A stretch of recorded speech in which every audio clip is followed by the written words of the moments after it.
একটু দাঁড়িয়ে যান বন্ধুরা, ভিডিওটা স্কিপ না করে প্রথম থেকে লাস্ট পর্যন্ত দেখতে থাকুন। আজকে নিয়ে চলে এসেছি নতুন স্বাদের একটা রেসিপি।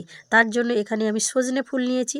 আর সজনে ফুল দিয়ে বন্ধুরা বড়া কিংবা পকোড়া তো অনেক রকমভাবে খেয়েছেন, কিন্তু একবার এই ইউনিকভাবে শাসলিক পকোড়া খেয়ে দেখুন।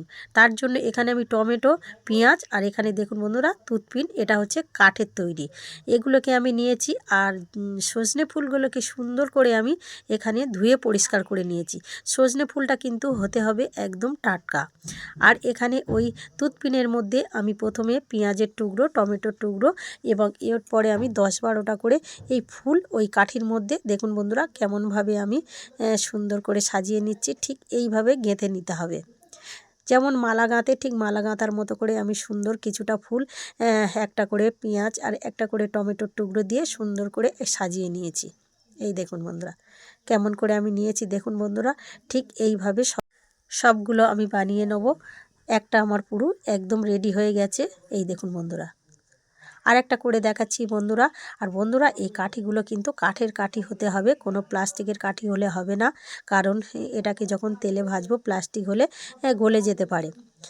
কাঠের কাঠির মধ্যে আমি সুন্দর করে ফের পরপর আর একটা সাজিয়ে নিচ্ছি। দেখুন বন্ধুরা কেমন করে এইভাবে ঠিক গেঁথে নিতে হবে, ফুলের মালা যেমন গাঁথে সেই রকম করে কিছুটা করে ফুল, একটা করে টমেটোর টুকরো, একটা করে পেঁয়াজের টুকরো দিয়ে সুন্দর করে আমি এটাকে গেঁথে নেবো কাঠির মধ্যে। আরও একটা আমার তৈরি হয়ে গেল। এইভাবে আমি সবগুলোকে তৈরি করে নেব। এই দেখুন বন্ধুরা সবগুলো আমার তৈরি হয়ে গেছে, আর দেখতে কত সুন্দর, খেতেও কিন্তু ভীষণ ভীষণ সুন্দর হয়।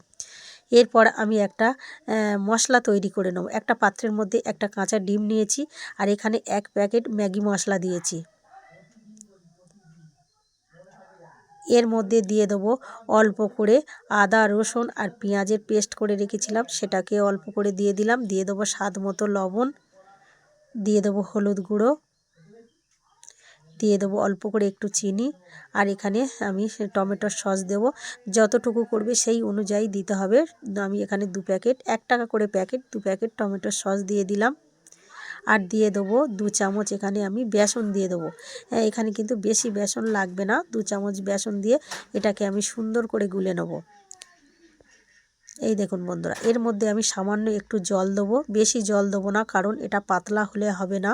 অল্প একটু জল দিয়ে আর সুন্দরভাবে একটা মোটা থকথকে ব্যাটার তৈরি করে নেব।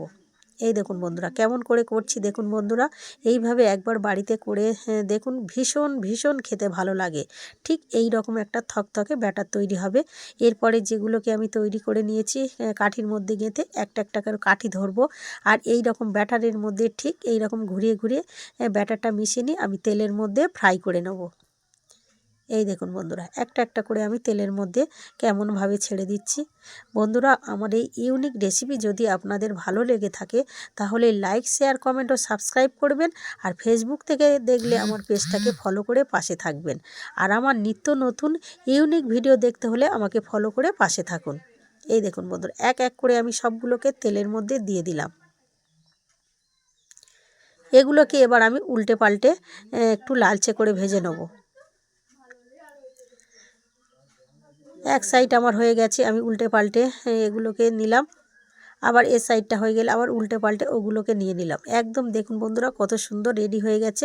এবার একটা আমি পরপর একটা ছাঁকুনির মধ্যে এগুলোকে তুলে নেব।